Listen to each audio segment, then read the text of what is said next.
Good evening, and welcome to the mBBC's coverage of the devolved elections. It's been an exciting fortnight for campaigns for the free devolved elections, and in polling stations across the country, voters are giving their verdict on the parties to take up the mantle of governance in Scotland, Northern Ireland, and the mayoralty of London. Will Scotland see a traffic light coalition returned with an increased mandate, or will it be the turn of the Conservatives to form a new Scottish government, perhaps supported by a broad right coalition? And in Northern Ireland, will the executive continue to be made up of the Ulster Unionists and Sinn Féin, or will Alliance or the DUP shift the balance of power? And in London, will the single broad left candidate consolidate the vote shares of the traffic light coalition under them, or will it be down to one of the broad right candidates to sweep into power? Tonight, we will have the answers to all these questions as the results come in.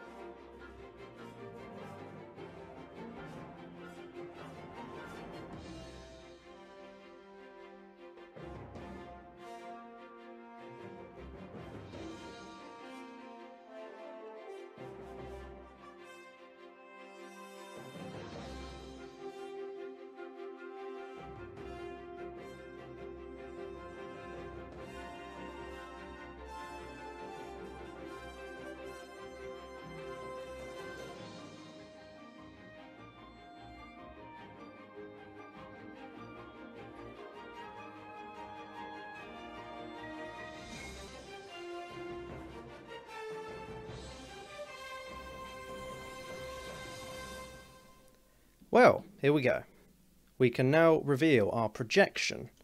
We project that the Greens will be the largest party with 4 seats. The Conservatives, Labour Party and Liberal Democrats all will have 3 seats. The Classical Liberals, NLP and SNP with 1 seat. And the Scottish Unionists and Militant Workers with 0 seats. It's important to note this is only a projection. This is not an exit poll. So we have to treat it with a degree of scepticism. But this could well reflect the future balance of the Parliament. Joining me in the studio this evening is the former Commons Speaker, Indigo Rollo. Good evening, sir. Good evening. Perhaps you'd like to talk us through the election systems used tonight. Yes, certainly. So in Scotland, we use the alternative member system. So voters in Scotland will have 2 ballots that they vote in. They select their constituency, MSP, and then they also vote for a party nationally. So they will total up from each party how many constituencies they win, and then they will use national seats to make it as proportional as possible. We are expecting 15 MSPs to be elected. In London, we'll be having a vote for the Mayor of London under the supplementary vote, where voters get 2 preferences for who the Mayor is. They have their first preference, and then their second preference gets voted on.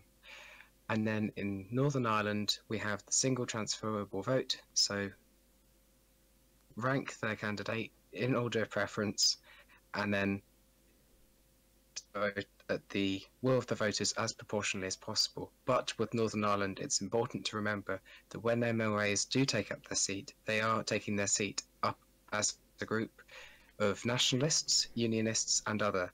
So that is what you have to factor in when determining coalition negotiations. I see. And what are the special rules regarding the Stormont executive? Well, the Assembly as a whole will elect the executive. So they vote on a First Minister, and then the communities Minister is not from will elect a Deputy First Minister, and then it's up to them how the executive is formed. But it has to be on the basis of power sharing. So that has to have unionists, nationalists, and others involved. Otherwise, the executive collapses. I see. Well, joining us in the studio, hopefully, should be the Secretary of State for Defence, Toast in Russian. Hello, Toast in Russian. Hello. It's very nice of you to join us in the studio this evening. What are your thoughts on the election tonight? Well, just looking at the exit poll, it's somewhat of a disappointing result from the Conservatives, straight up. We can probably see a TLC coalition, but then again, like you said, it's only a projection, so we can't really know at this time. Yes, just to clarify, this isn't an exit poll, this is a projection on existing polling. We don't have any polling that wasn't released to the public, so this is purely assuming a uniform swing. So it's entirely possible that the release of the manifestos may have swung it in a different direction. So I wouldn't give up yet. No, that's probably fair. That is fair enough. I mean, what is interesting to note is the ability of the SNP and the NLP to secure seats despite being very new parties. It is interesting. I think it's like quite interesting that the NLP managed to pull that back because, well, you don't see many people. You didn't see much campaigning from them, and it's interesting the way that the MWF and the SUP didn't get any seats at all. That's in your projection. We shall have to see how it pans out. Now, No, of course, absolutely, potentially we could see here, this is 16 seats we're projecting with a single overhang seat to compensate for improportionalities. Now, no. Just to interrupt you there, we won't be expecting any overhangs at all. So we will only have 15 seats this Parliament because it's a national list. Oh, I see. Yes, of course. This reflects a single seat that's too close to call. I apologise.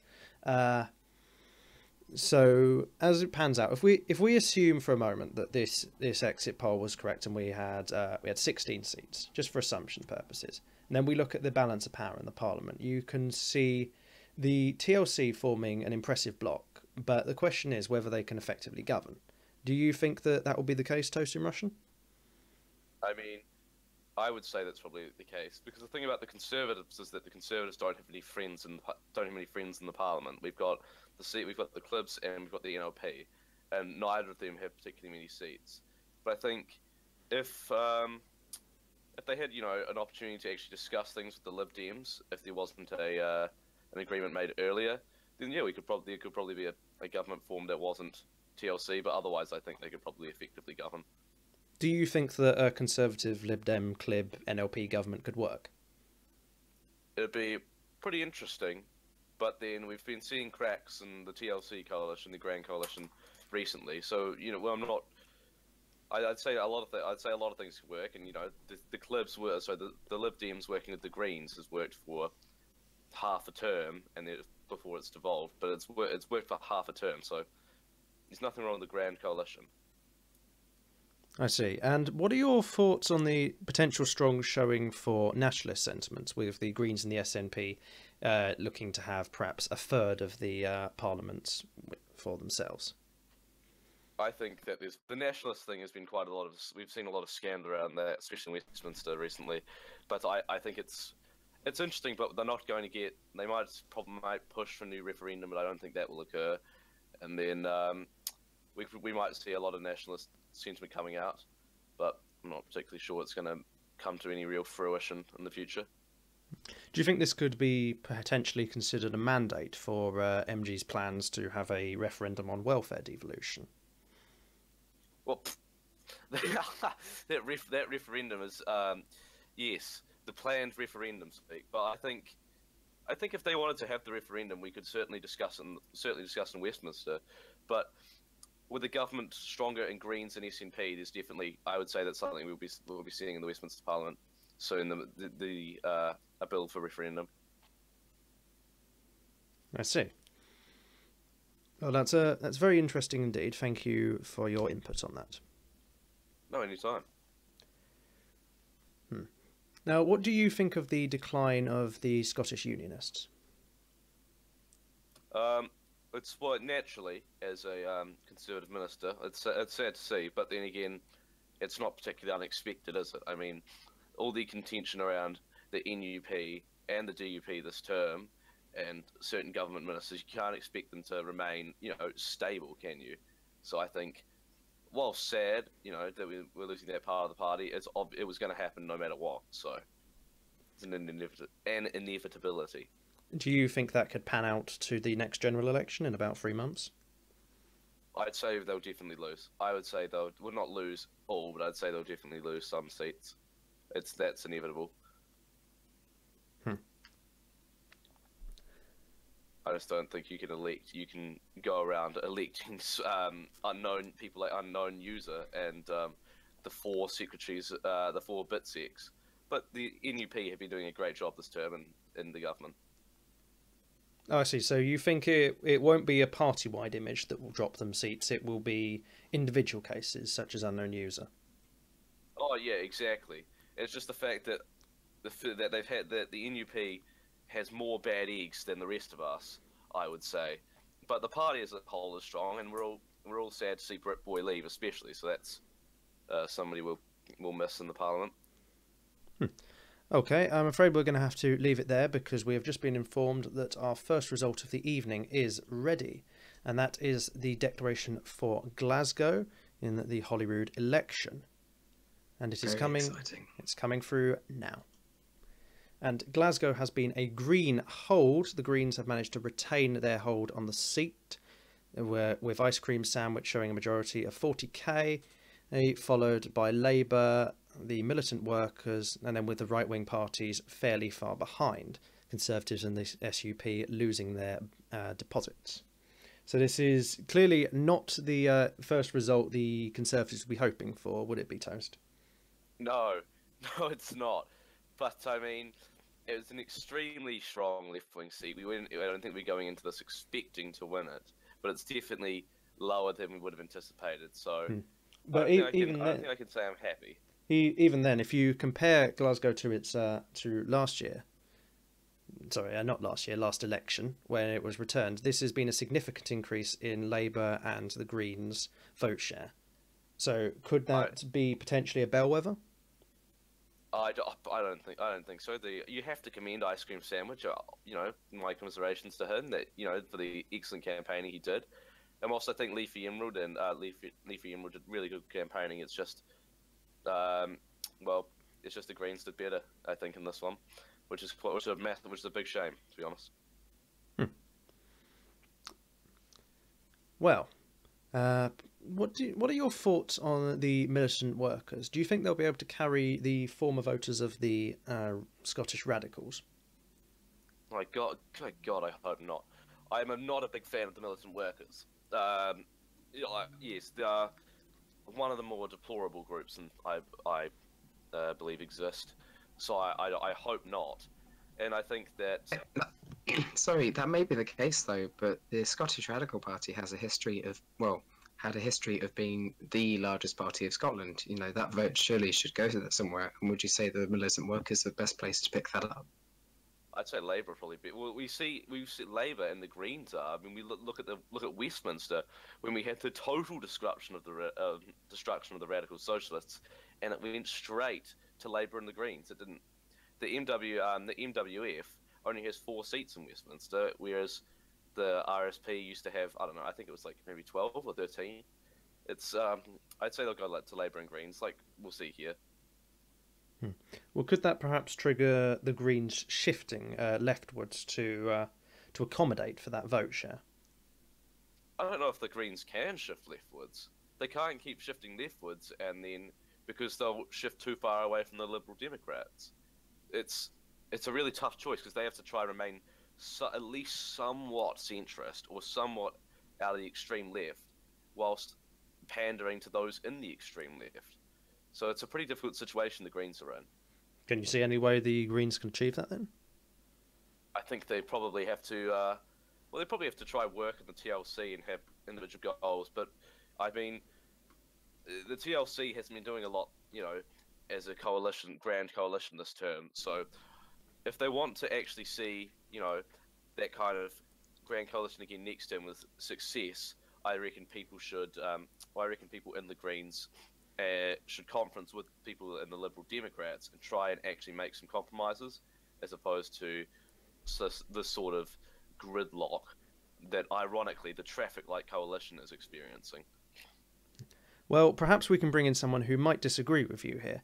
Our second guest joining us this evening will be Disclosed Oak, who perhaps may have a different opinion. Good evening, Disclosed Oak. Welcome to the stream.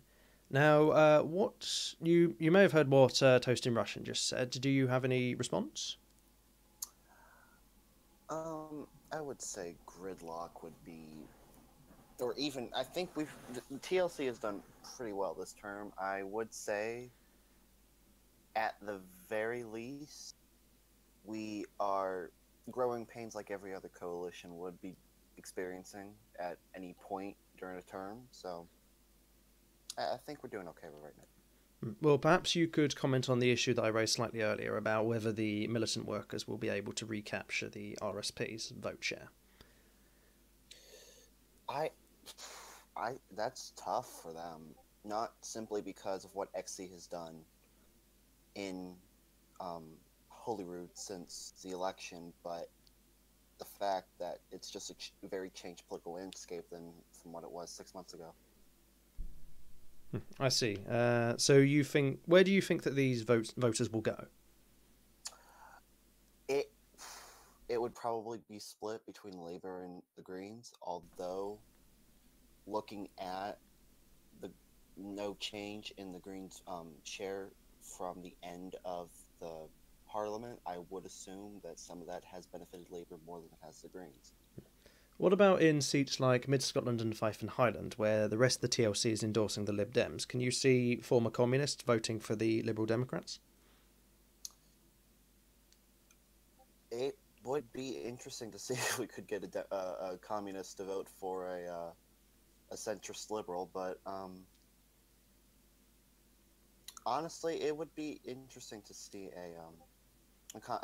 it would be interesting to see a communist vote for a Liberal Democrat, but I believe that there's enough confidence in our coalition that we'd be able to plug our noses and vote for do the right thing.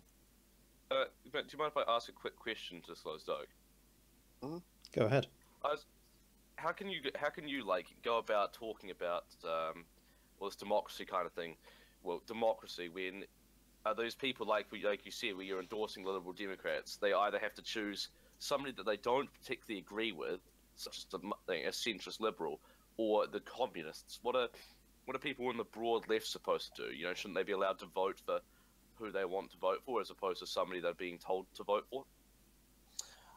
That is a fair point, but I would counter with people are able to recognize that in other parts of Scotland there are other candidates that would be close to representing their views, and it's a legitimate point to make about having a candidate who doesn't necessarily represent your views to a significant degree, but at the same time the unifying coalition itself is a broad tent of the left, so we have the task of convincing voters of the left to be able to vote for our candidates in our regions if they don't necessarily align with the parties they've traditionally voted for. Like, surely, what if the coalition breaks apart? I mean, because then these people have just voted in the Liberal Democrats, and then secondly, if you guys all had one unified view of the left, that's why you have parties, so that people with a unified view can band together and, you know, form a party. So if it was the unified left, why doesn't the TLC form their own party? Or is that, and that way everybody could, they'd know who they were able to vote for. I'm afraid I'm going to have to cut you off there because we have a declaration coming in from the South of Scotland constituency. The South of Scotland has returned a Conservative hold. Rory has held on to his seat with a majority of 73,000, seeing off a second place follow-up from Labour at 54,000, and Friedmanite in third place, perhaps quashing the NLP's leader's plans to grab a seat for himself in this election. I have to admit, that's quite an impressive vote share for such a new party to come third in a seat like this. Yeah, you have to say congratulations to Friedmanite and Rory. So, I can't pronounce his name. Yeah, a slight increase of around 2,000 votes since the last election. So, where do we think these NLP votes could have drifted from? Well, I mean, the Scottish Unionists have really plummeted since last time. I mean, I can't remember the exact place they came in the most recent election, but it was much higher. I'm probably second only to the Conservatives. So this is really a dire performance for them. Yes, They should have been hoping to take this seat rather than lose their deposits at last. in the last election in this seat, the Scottish Unionist Party had a vote of around 100,000. So a close follow up to the Conservatives. So that vote share has collapsed around That's a one 10th. hell of a plummet. Yeah, and Labour, fair play to Labour, they have done very well in this seat. This was a seat that, no surprise, we were expecting it to go Conservative, and congratulations to Rory for that. But a Labour candidate in second place is really quite impressive. Yes, especially when you consider that's almost doubling their vote share from last time. So Labour have made significant gains here. And I think they had a fairly reasonable performance in Glasgow too. So this perhaps is looking like a good night for Labour. Quite possibly. Disclosed, what are your thoughts on this seat? I'm kicking myself in the teeth right now. Mostly, I will make a point of, I've done the quick math, and if the TLC, we with the deals we had made, if we include South Scotland with it as well, because I believe our initial thoughts were that it was not winnable, even if we combined our seat numbers. And looking at the quick totals, we were 30,000 votes off, not including the SNP. So including the SNP, we would have given Rudy, the Scottish Tory leader, a run for his money. Yeah, but then again, we reached the problem which I discussed earlier, is that you've got this massive left coalition that voters are forced to vote for. But I think we have to. I think I have to give credit to Labour. Fair. That was a fair campaign, and look where he's got himself. And then we see unknown user coming back with 11,000 votes. Fair enough to him as well. Did the Greens disclose? Did the Greens expect to earn more there? Like, this is a legitimate question, not a leading one. I personally actually did not expect anything to come out of South Scotland, but I do give credit to George with his decent vote share coming out of a seat that I personally didn't expect to even come close to winning. Yeah, just adding up the vote shares of the TLC, though, even if all of your voters were to accept an endorsement, say, for Labour, you'd still only have around 115,000. So you'd still be shy by about 12,000. So this does look like a very strong hold for the Conservatives. So they're not beaten yet. No, this is good. It shows a bit of legitimacy. The fact that our leader got through, which is I know he'll be quite happy celebrating now. So that'd be excellent.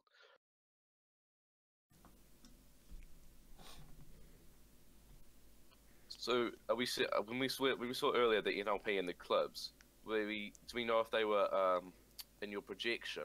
Was that a constituency projection or a national seat? That was a national seat projection, including list. There was an additional seat because one of the seats is slightly too close to call. That's between, I believe, the Liberal Democrats and the Conservatives. And so an additional seat has been added to represent that flux. So that seat could well make up a king-making seat. Yeah, we'll definitely see that. That will be interesting. I'm not sure. I mean, I'm not sure if the NLP will want to work with a grand coalition, but that's completely up to them, and I completely up to Rory when he does the negotiations. If I can just come in Northern Ireland, we have just been informed that the first round of counting is complete. In the first round, only a single candidate has reached the quota needed to be elected. Leafy Emerald is elected as the first of the 9 seats. That is a win for the Ulster Unionists, first place, and we can see that Sinn Féin are in the lead for party votes currently.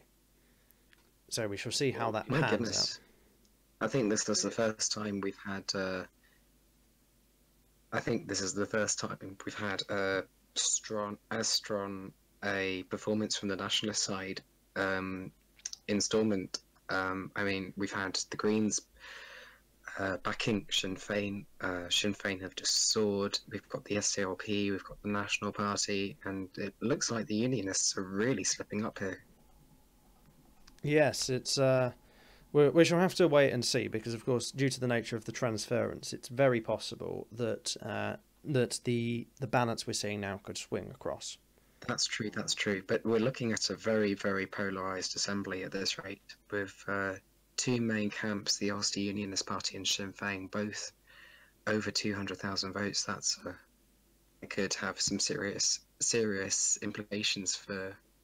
Well, still, Alliance, who is sort of an other camp, has around half the votes. That's not bad. Of the it's say not the bad, UDP. but that's the closest. That's the closest.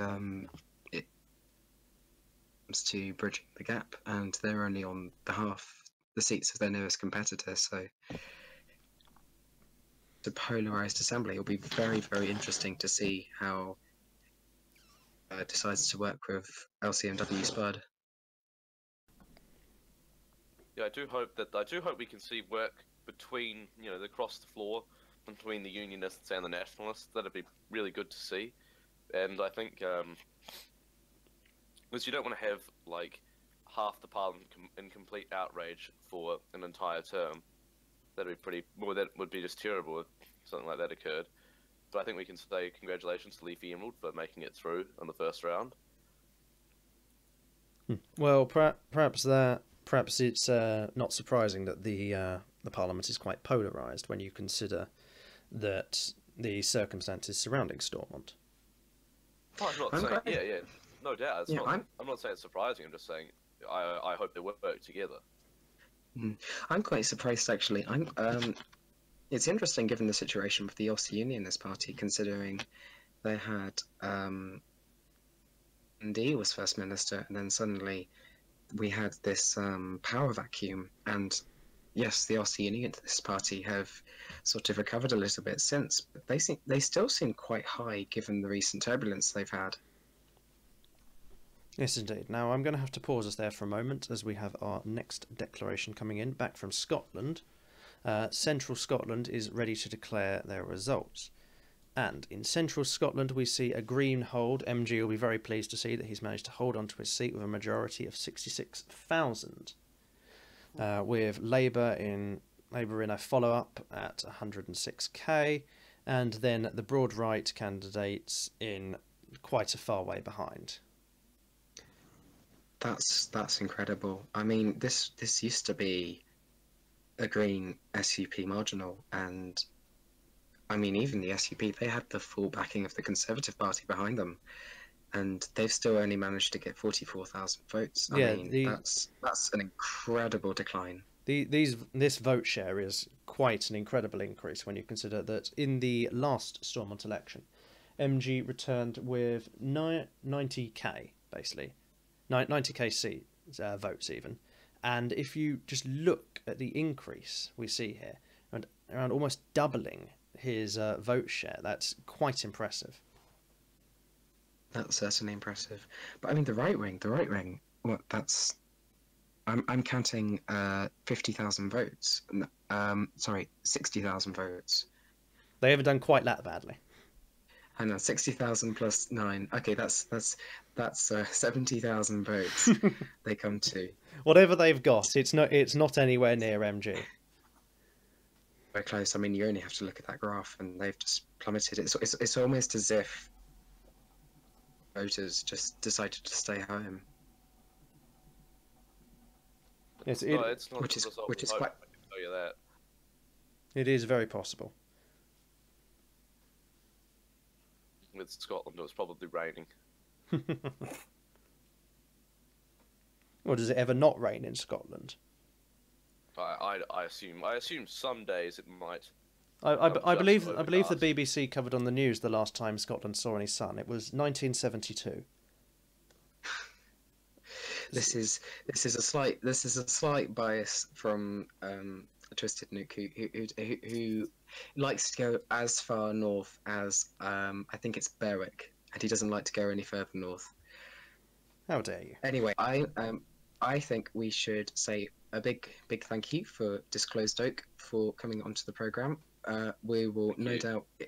doubt, no, not you, Russian. Disclosed Oak. We're going to hear more from you later, but you have to go back to opposition headquarters, and we are now going to hear from someone who might have an interesting take on this broad right decline, which is Control Alt Lama. Control Alt Lama. Good evening to you. What do you have to say about this? Good evening. I'm just looking at the results now. I think it's been a reasonable night for most people. Why would you say that voters sort of on the right of the spectrum? It seems they've sort of just stayed at home. I mean, why has that happened? Why have they looked at the candidates on offer and just decided, no, it's not worth even voting? Well, in Scotland at least, I think it's due to the unionist vote being split. In Northern Ireland, it could well be due to a bit of fatigue. The UUP have been in control of Northern Ireland for quite a while, and maybe people just don't. Maybe we just didn't do a good enough job reminding people why they should vote for us. I'm not even talking UK wide. I'm talking about Central Scotland specifically. This isn't a case of the vote being split. I mean, it's it's a case of the vote just simply not being present in Central Scotland, and I wondered what your take on that would be. Well, like I said, I think it really is just due to unionist votes getting split, which has put the right down in Scotland. If I may I ask, what was the voting like? The number of votes? Do we have the totals for the number of votes count last devolved election? Yes, we do. What would you like in particular? I mean, overall, do we see a decline in attendance, or do we see a shift? There is somewhat of decline in attendance. In the last Central Scottish result, the Conservatives had 34,000, the Classical Liberals had 17,000, and the Scottish Unionist Party had 75,000. Good God. So yes, there are lots of right wing voters that apparently have stayed at home. They've made themselves a nice cuppa. Yeah. It's quite possible that as Central Scotland was already at a Green seat, that a lot of centre-right voters at least have opted for the Labour Party in an attempt to secure a Unionist MP. Yeah, and certainly to unseat the current First Minister. That's very possible. So you think this could be a response to people just holding their noses and voting Labour? I think this is people tactically voting for a Unionist party. Well, that is a very possible explanation. Let's hope that eventually we'll stop being able to talk about opinion and we'll find out whether that was really the case. I'm sure polling after the election will tell us.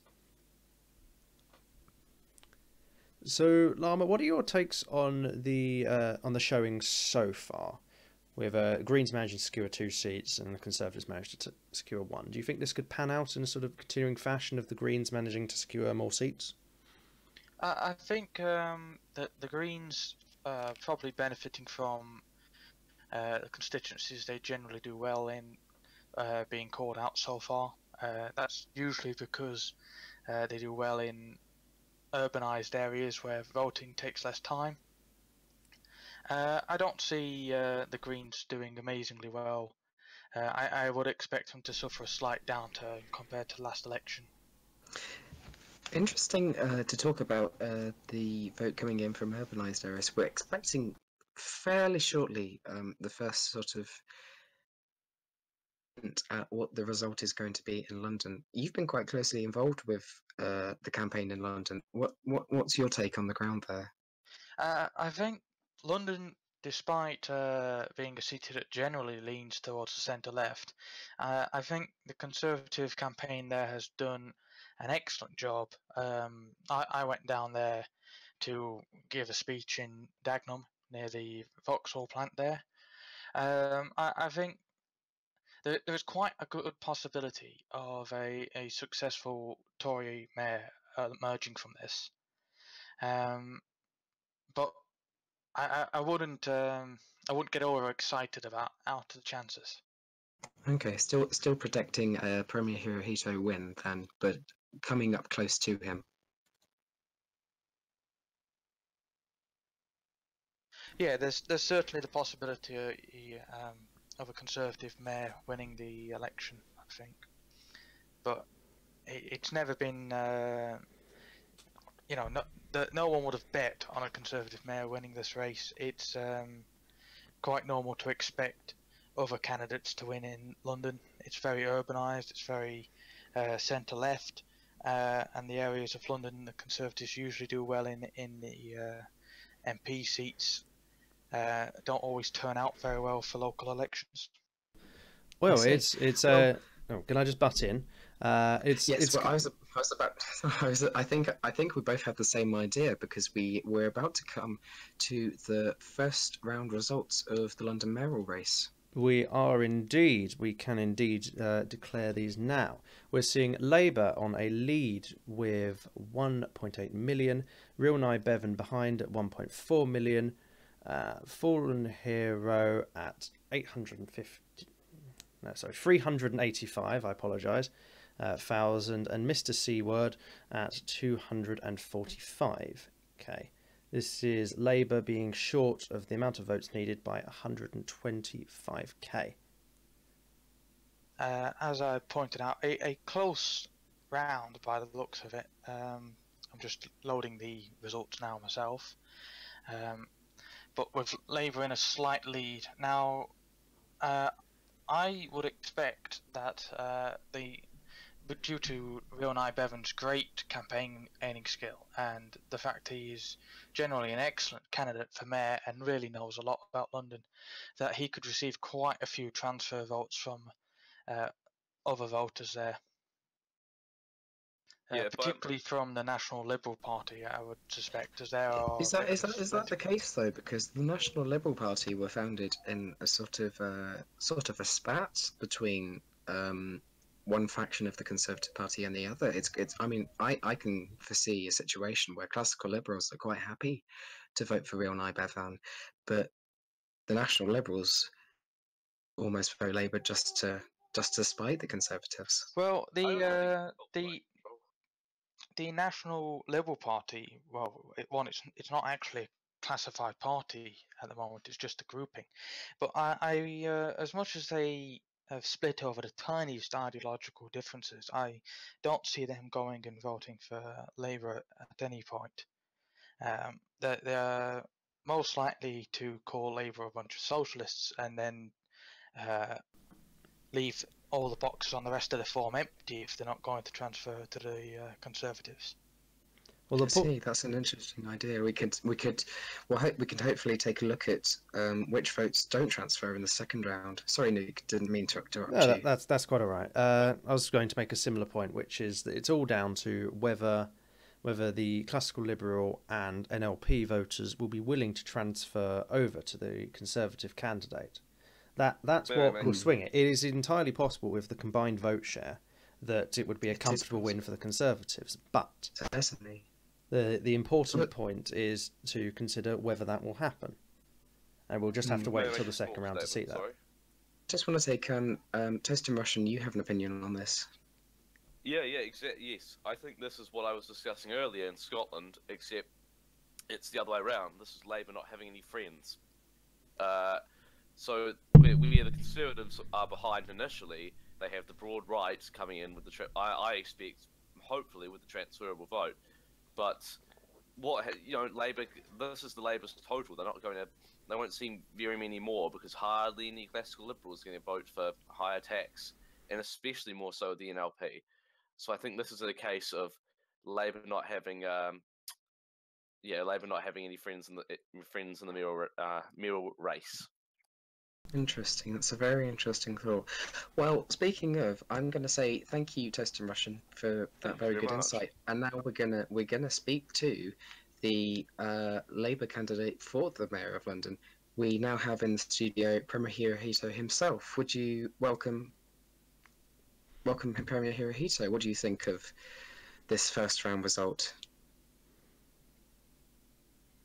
Well, I'm feeling pretty good. That is a really good amount of votes that we have. And, we'll see how the transfers play out.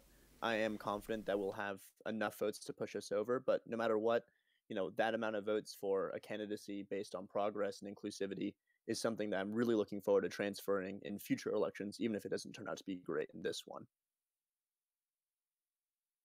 Something I'm just wondering is if you compare the percentage of votes on that first round to the MP seats, it looks like the Labour candidates not won all the working class areas that they normally would. They or another socialist party would win at the general election. So I'm just wondering, um, do you think that Labour's maybe lost some of its heartland in London?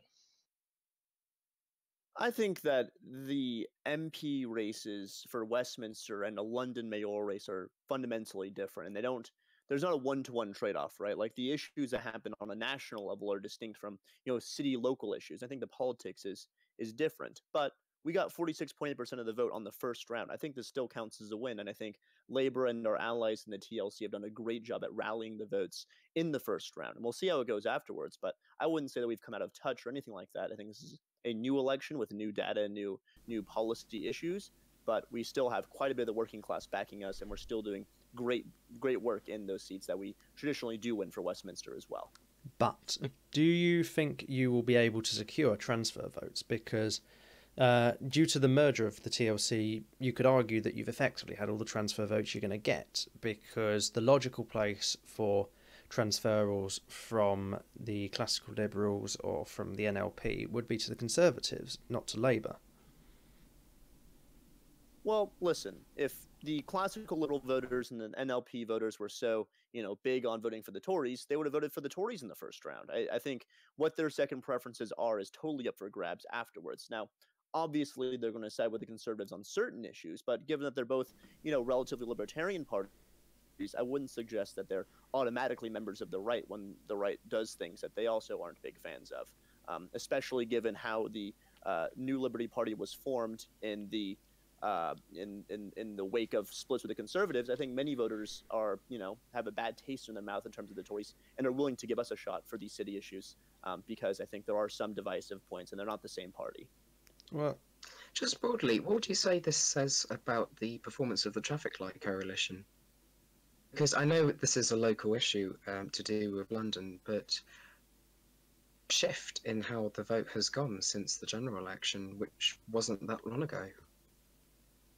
Well, I think the way to measure this is not just the votes that we got, and again, we got the most amount of votes in London, that's still a victory, but also about how this campaign worked out. And I have to say, I entered this mayoral campaign with some reservations about how the TLC might work in this campaign for one singular candidate rather than working for their respective interests. But to be quite honest, I was astounded about how great we were working together as a team. I had members of the Liberal Democrats, of the Greens campaigning for me, helping me with manifesto issues, cooperating on policy.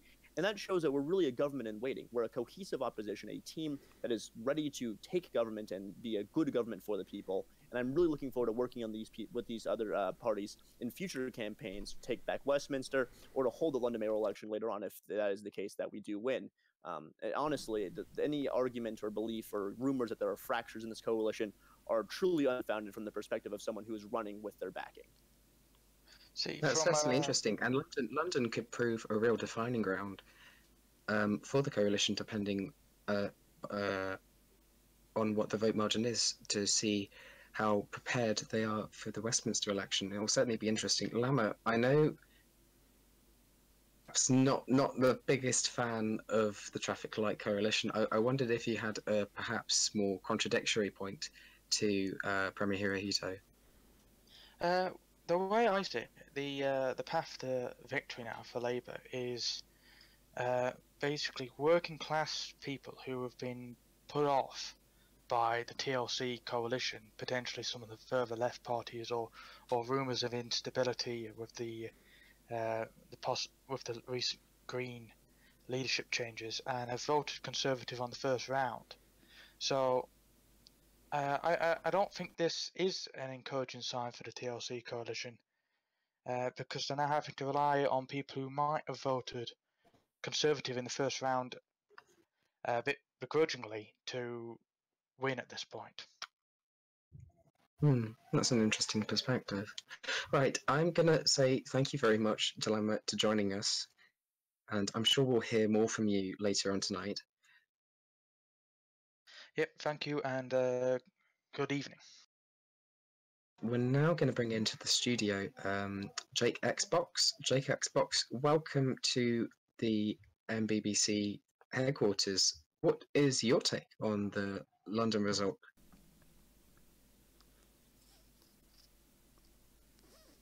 We don't appear to be receiving Jake here. There appears to be some technical issues on Jake's end. Right, Premier Hirohito, do you have any further comments, not just on London, but on the rest of the elections as a whole? Because there are 2 elections going on while we ramble on about London. Yeah, absolutely. Well, first of all, as I said before, deeply impressed with how this campaign went for our coalition. And if that is true in London, it's even more so in Scotland, where we negotiated over which seats was strategic for each party to run. We endorsed and campaigned together, and even when we were competing against one another for an entire region, we were still cooperating and working together to make sure we maximize our successes. And I think if that applies in London, it applies more so in those other regions where that cooperation is working. And I think for Labour nationally right now, this is a really good sign. For London, the votes for me are more so than any other politician across the entirety of the UK, just given how many people have voted for Labour in the first round. And across Scotland, we're also, doing very well, getting second places in many seats, which were seen as not so competitive on the drawing board. And that really shows, I think, that the public wants Labour in power. They want Labour cooperating in government, being part of a coalition, and helping them. I think they believe in the policies that we're putting forward, even if there are some, rumors or media scandals that are happening. I think for the voters, that stuff is not mattering that much, and what they're really caring about is policy. I think Labour's policies are really resonating with the population. Okay. One quick point, just to draw on very quickly before we move on. The coalition, the supplementary vote system for London could really work in their favour here by presenting a united candidate. They're not splitting their vote, and that does have an impact with supplementary vote, because you may have a situation where classical liberals decide to rank the New Liberty Party second, and vice versa. And of course, you only get 2 preferences. So once they're exhausted, they're exhausted. So that could potentially be what swings it for Labour this election. Yes, I'm afraid I'm going to have to come in now because we can update you on the progress in Northern Ireland. We're up to round 20 now, where the second MLA has been elected, Lusvig, for the UUP. I may have butchered your name there. And we're seeing a third UUP candidate in close second. So potentially 3 UUP candidates we're seeing this pan out as. What are your thoughts, Indigo? Well, I mean, the results in the first round aren't going to change that significantly, and I think this is just showing that the UUP are having a very, very, very, as are Sinn Féin. It's interesting. I can only see 2 Sinn Féin candidates, 8 candidates overall. There's another 150,000 votes unaccounted for in the lower candidates. So I wonder how long they can continue to stay in the race for, and we could potentially see maybe even 4 Sinn Féin MRAs by the end of the night, a near majority, which would be astounding. It is very possible. There may certainly be great shifts in Stormont. We'll just have to wait and see. It's as always, it's always wise to not start speculating too early. We're going to give Jake Xbox another attempt and see if we've got the technical issues hammered out. Jake, are you with us? Hello? Hello. Okay, glad to see that everything's working fine now. Sorry about that. Don't worry, I'm sure 100 BBC employees will be fired for it. Don't laugh too loud, Rolo. You're the first. This is true. This is true. I don't have much job security. What's your thought, London? But just briefly, can you give us just a summary of your thoughts on London, and then move on to the Northern Ireland results, Jake? They look good. Always could be better, but they do look pretty good. I'm more of a typical Labor Party voter. I'm not like too in. I don't follow things too closely, but results look good. Obviously, could be better. And it is a little bit shorter than comfort would preside by, but overall it looks good. I think it shows that labor is resonating with people. Well, is it a question of resonation, or is it a question of lack of choice, particularly in London, where there's a single broad left candidate, and you're probably looking at Green voters and Lib Dem voters who may reluctantly think, well, I don't want to vote for the Conservatives, or I don't want to vote for the NLP or the Classical Liberals, so my only real choice is Labour. Is that really democracy in action, or is that just rigging? It's not necessarily bad to have a party that can bring together large groups of voters. I mean, will I be the first to admit that there wasn't that much choice? Yeah, but at the same time, it is not bad to have a party which appeals to a broad mass of people. And if we can continue to be that party and earn those votes, then I don't see the problem. That's very well said. Now, we're going to see if you're continuing to earn those votes, because we have a declaration coming in from West Scotland now. And in West Scotland, a very strong Labour hold there. Perhaps due to mutual endorsement from the TLC there, we're seeing Labour with a majority of 115,000, completely eclipsing the previous votes downwards. So the NUP, the NLP not looking too good, and the Classical Liberals losing their deposit. You may now stroke your ego. Yes. What is your take on this? I mean, that just shows that Labour's message is resonating, especially up in Scotland. It's amazing to see. Those are amazing numbers. I myself am astounded by those numbers, but it's obviously very optimistic and the kind of results we're looking for. I've got to say, this constituency honestly is like other constituency we're going to see tonight. I mean, we have on well over half the vote, and then we don't see the Greens, we don't see the Conservatives, and we don't see the Liberal Democrats. We've got the Scottish Unionists, the NLP, the SNP, and the Classical Liberals. It's a really strange result we're seeing. So conventional choice, I would say, other than Vending Machine King, who personally has a reputation for representing his constituents well. He is very active on a constituency level. Premier Hirohito, I just want to get your last comment in before we move on. How does this represent for Labour? Well, if anything, I think this shows the talent we have in our party. Like, as you said, Vending Machine King is a really good candidate, not just for his campaign qualities, but also when he is representing his constituents, he does so with the utmost vigor, utmost energy, and an extreme dedication, and that's where he's being rewarded. For instance, like Britboy, I've worked with Britboy before when I was working with him, and he is a good campaigner, and his result is not from a failure of his party campaign. Well, it's the public and the constituents in West Scotland knowing that Vending Machine King is going to be someone that can represent them, and that the Labour Party, by extension, will be the party to represent them. And I think that is a astounding victory and a very good one for us, and will signal for good things in the future, not just for this election, but for future elections in Scotland. If we can make sure that our representatives there work with the same sort of vigor that he does, because if everyone does, I could never see us losing elections in the future. Wow, that's excellent. Yeah, it's certainly a growth, almost 100,000 votes secured there. I mean, that's especially. I mean, it's wow. Hopefully this predicts good things for you tonight. Later on, Premier Hirohito, Labour seem to be soaring ahead. So I want to say thank you, Premier Hirohito. Thank you very much. We will talk to you later. Thank you very much. And I also want to say thank you for Jake. We perhaps will see you later on. And I want to bring in now one, the leader of the opposition, Disclosed Oak, who we talked to earlier, and I also want to bring in the person who lost their deposit in this race. I want to bring in Red Wolf. So let's just hear from Disclosed Oak first. A very good evening to you both. Yes, good evening. How does this work for you, Disclosed Oak? In terms of what?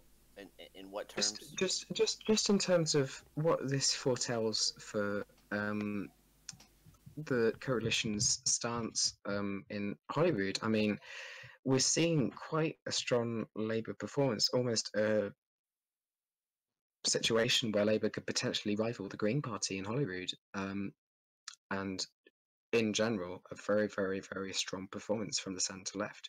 So I wonder if this trend continues and we see the TLC really performing extremely well in Holyrood, whether there'll be between Labour and the Greens for who gets First Minister. Yes. So, Disclosed, do you have any comments on that? It will just essentially it's just wait and see how the votes turn out. But I have full faith that no matter who ends up on top on the election, or even if there's a tie, we are strong enough working together that we'll be able to determine who will be First Minister by the time we present. If Labour outstrips the Greens, say 4 seats, 3 seats respectively, Labour on 4, would MG step down and allow the Scottish Labour leader to take his place?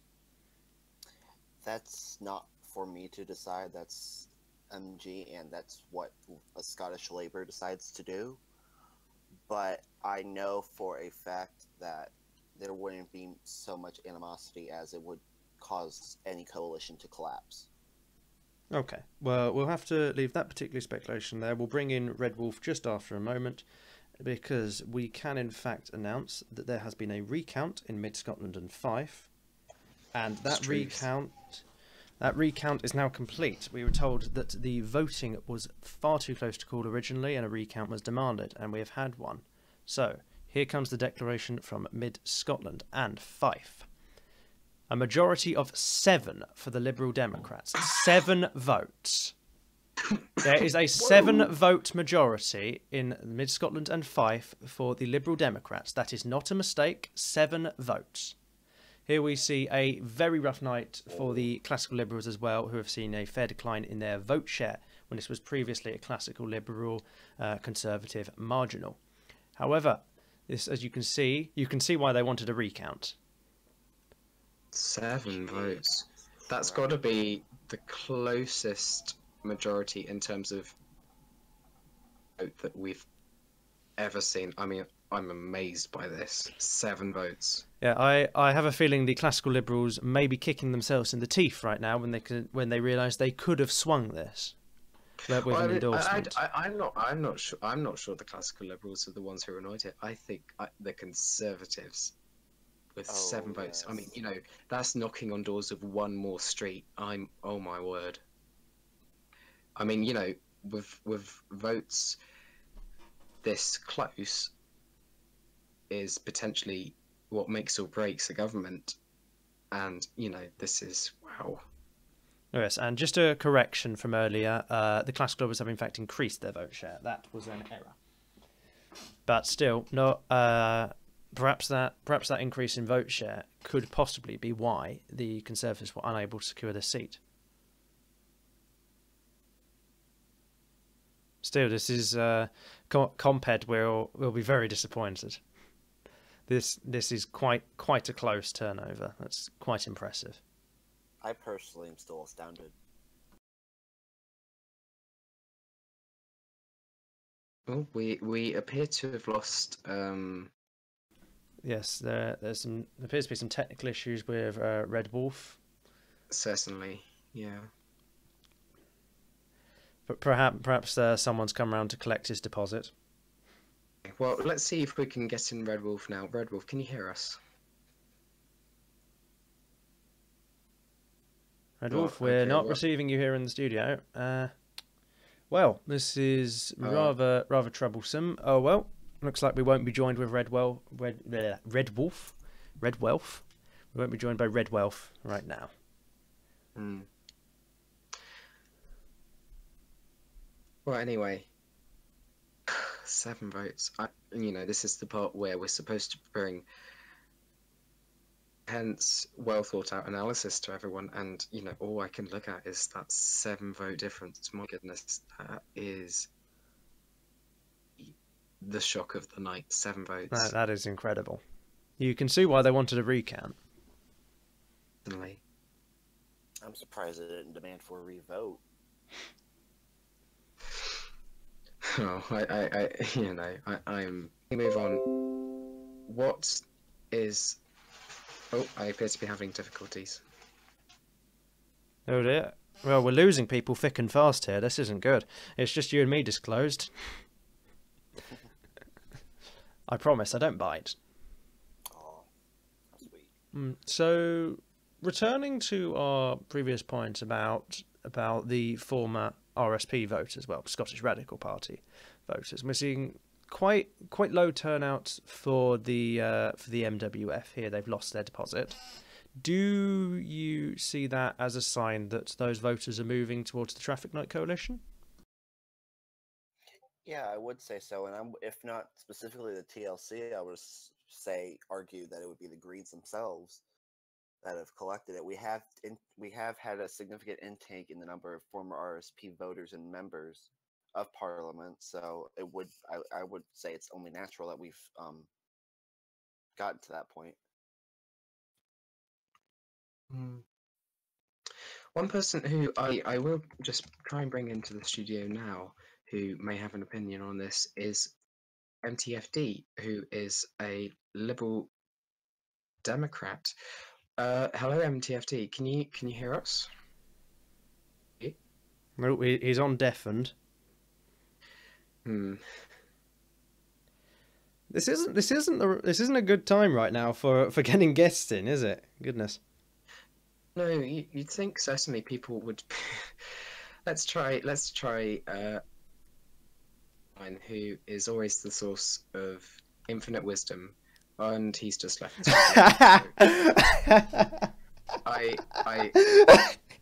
What's happening with this? We're running out of guests. Oh, Elliot's back now.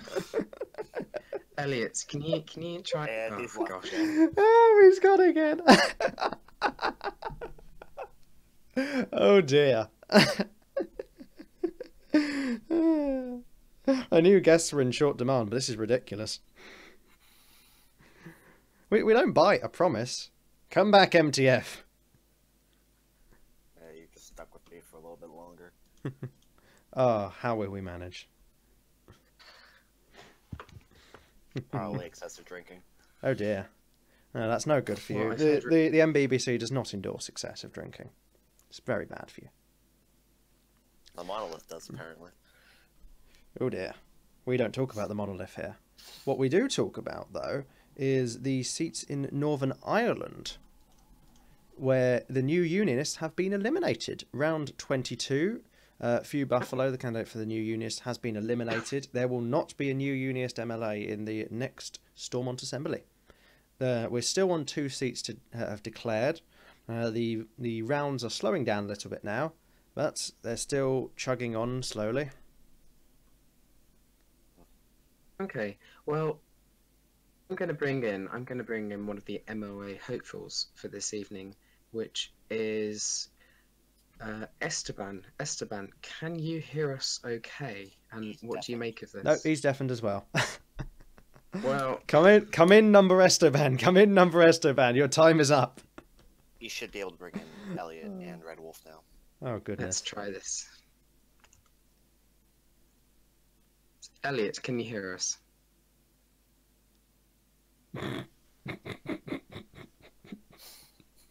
Oh dear.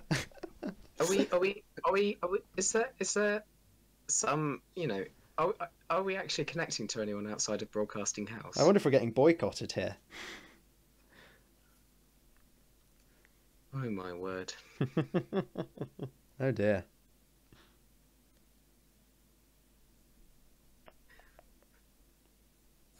Well, to try and give you some analysis while we wait for somebody to speak, Please, let's God, take anyone. a look. Okay, so the New Unionists were only on 26,000 votes. That's quite dire for such a hopeful party. I mean, they've won an MOA seat before, so I don't understand why that vote share is so low.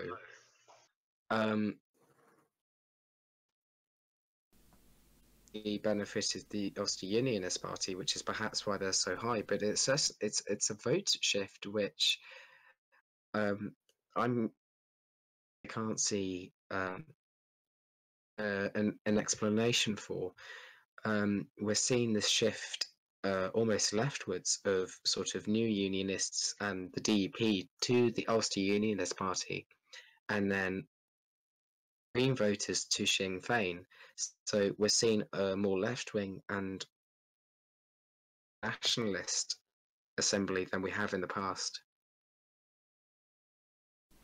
Yes, that's some very interesting analysis. Now we're going to give Elliot another go. Are you with us this time? I am, yes. Aha! We've got Hello? someone. There is someone out there. I thought we were all alone.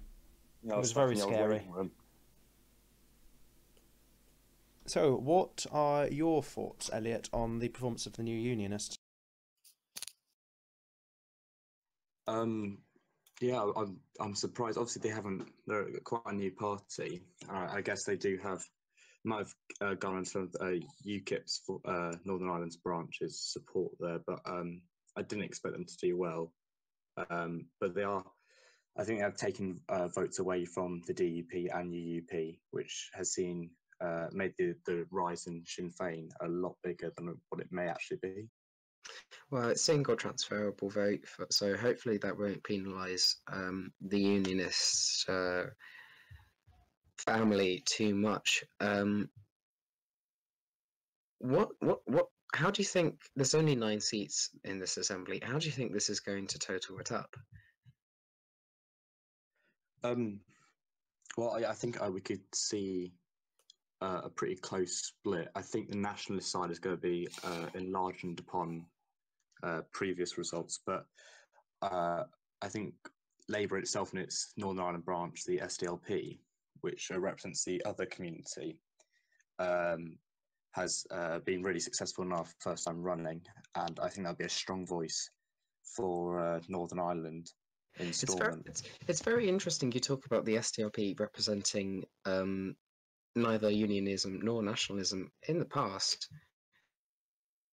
it's always been a nationalist party, so it's interesting to see a former nationalist party and a nationalist party taking such a prominent role. Yeah, I can see that the party has changed slightly. Obviously, the views have shifted from nationalist to other, and I think that may have attracted a nationalist vote, perhaps, that was previously loyal to the SDLP, and carried them to the other community as well. Yes, that is very possible. As you may have heard this, a group of angry voters are trying to knock down the studio door to get at Indigo Rolo. So while he's away fending them off, he's going to man the battlements for a little bit. Hopefully we should be joined by Red Wolf. Red Wolf, sir, are you there? Yes, I'm here. Thank you for joining us in the studio, Red Wolf. What's your take on, well, the free election so far? Definitely some interesting results. Been a little bit of a disappointment for the classical liberals in a few areas, but I think we're going to do pretty well tonight. What do you see as realistic for the classical liberals, particularly in Holyrood? I definitely think that we're going to improve our seat numbers there. I think we have one MSP there right now, but I think that to see us increase to 2, that's something I'm hoping.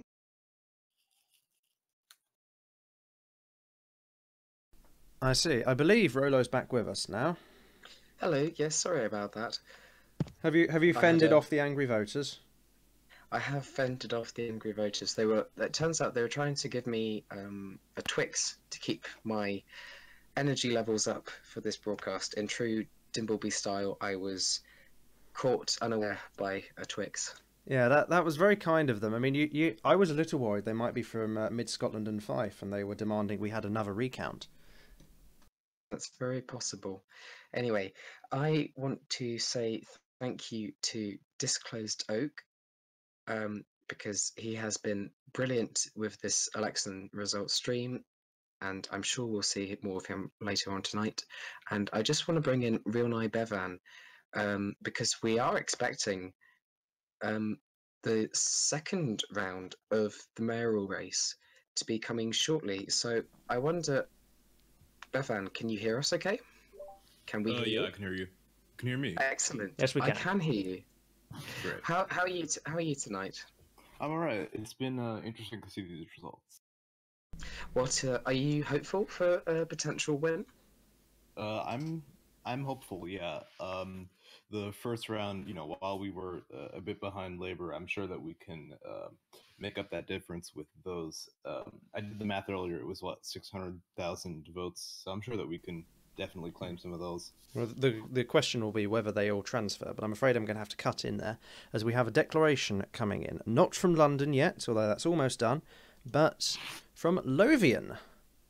Now, in Lothian, we see a very strong Green hold, extremely strong indeed, majority of 87,000. You can just see how they've eclipsed the parties of the broad right, and indeed the militant workers. That is another very strong performance for the Greens. My goodness, that's certainly a far cry from last election, where Lothian was the seat to watch. It was the seat that decided the First Minister. So we've come a long way since then.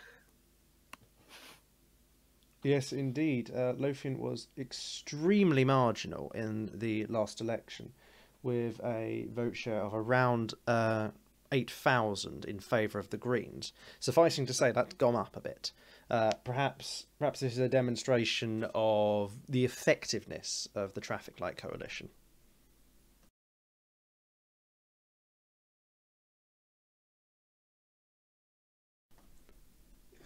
Well, I think certainly so. It seems the plan has worked for the TLC, and we're seeing the massive successes across Scotland. I'll give you a few examples. Labour has doubled their votes in a number of constituencies. Glasgow, South Scotland, we doubled it in. And I think we're looking really positive. I think for South Scotland, we went from 5th place to 2nd place. So it just shows the kind of result and impact this campaign has had. Well, that's fair, but at the same time, is it selling your soul to the devil? Because at the same time, yes, you're securing a very strong hold, but at what cost? Because you've made voters that may not particularly agree with the Green position, say Liberal Democrat voters or Labour voters, vote for the Greens. Is that fair? Well, I think you're doing a great injustice to voters across the country that somehow they're all party aligned. Well, they're not party aligned, but it's hard to say that the Greens and the Liberal Democrats are the same. They're similar, yes, but they have very different policies. But voters can still make their own minds up, and you're never going to have a candidate that believes in what exactly you believe in unless you're standing yourself. So, I think that's an argument for any candidate. Parties are an easier way of getting votes for a kind of a group idea, let's say. But I think it's a great disservice to the electorate if you think that I have to vote for the candidate which my party that I normally vote for is endorsing. I think they can make their minds up themselves on the policies. Well, one thing, I'm not sure if anyone else has picked up on this yet, but I'm seeing, and this may just be my own interpretation, but I'm seeing polarization of the vote. Each constituency, dividing lines seem more stark. You're seeing bigger majorities, and perhaps this is indicative of a less consensual politics like we've been seeing over the past few years, and perhaps we're seeing more hardened battle lines in terms of ideological difference between the left and the right.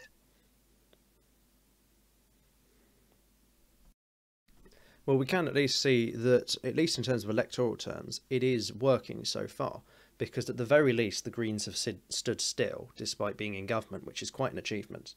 But now I'm going to move us on. I'm sure Real Nye Bevan, you'll be very excited to hear this. But we are about to have the second round for London returning. This will declare the Mayor of London.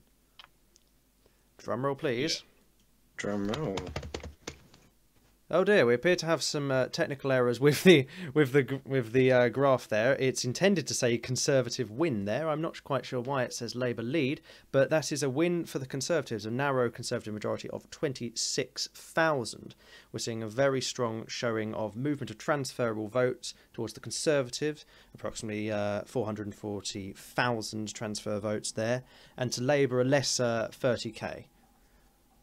I think what's happened here is the techies in Studio House couldn't, they put the votes in, but it was never really meant to be in any doubt that Labour were going to win, hence the Labour lead in the graphic. But the Conservatives have overtaken. Real Nye Bevan, what do you think? We can confirm, just to clarify in case there's any confusion, the graphic here, the Labour lead is incorrect. This is a win for the Conservatives. The Conservatives have secured the mayorship of London.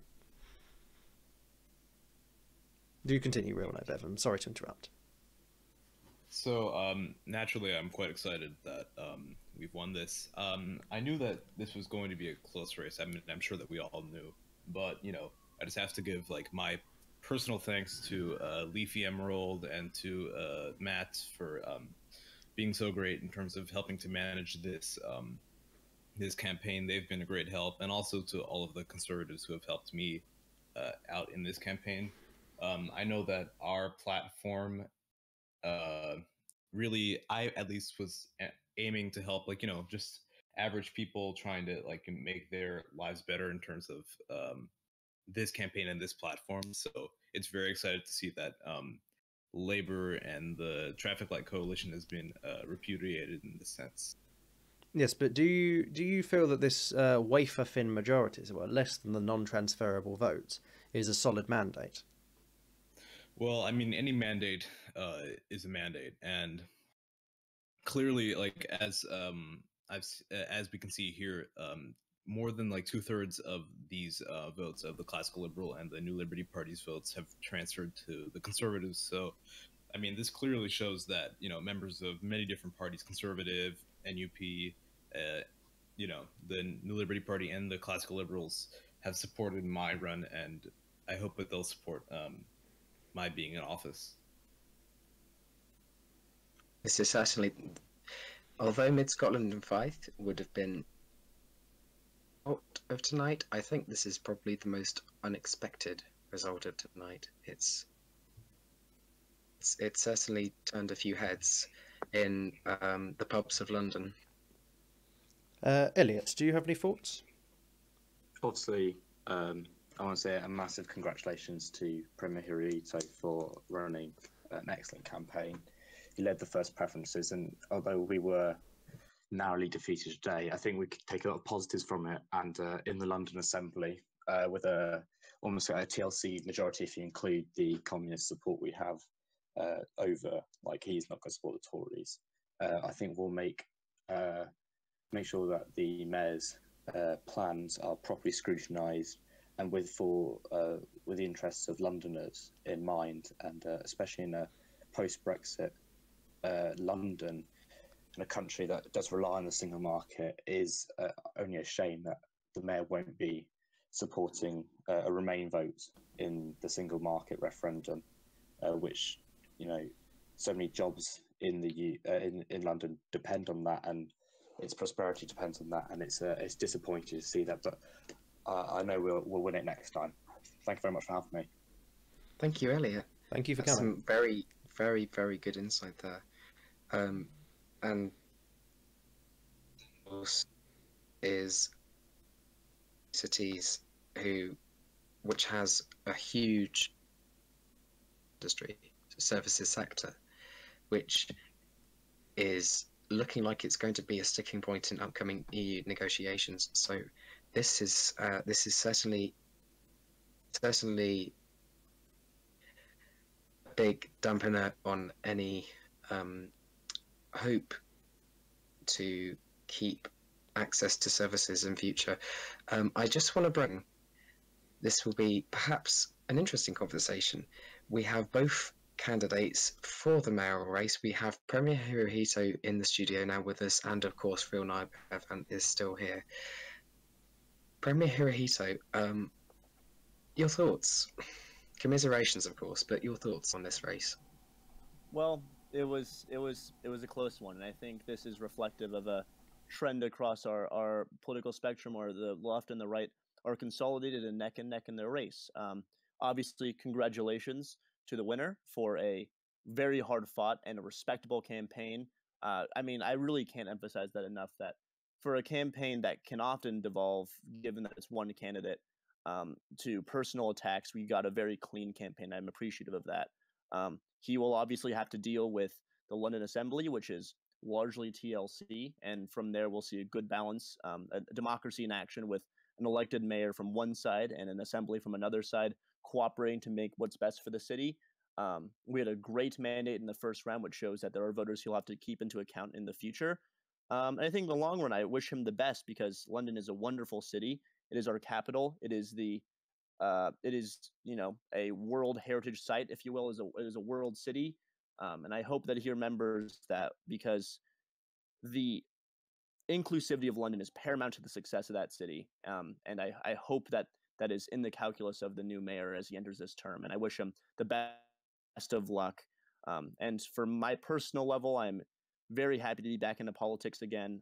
This campaign certainly was quite fun, even if the result was a little bit disappointing. But I look forward to continuing the fight for progress and inclusivity.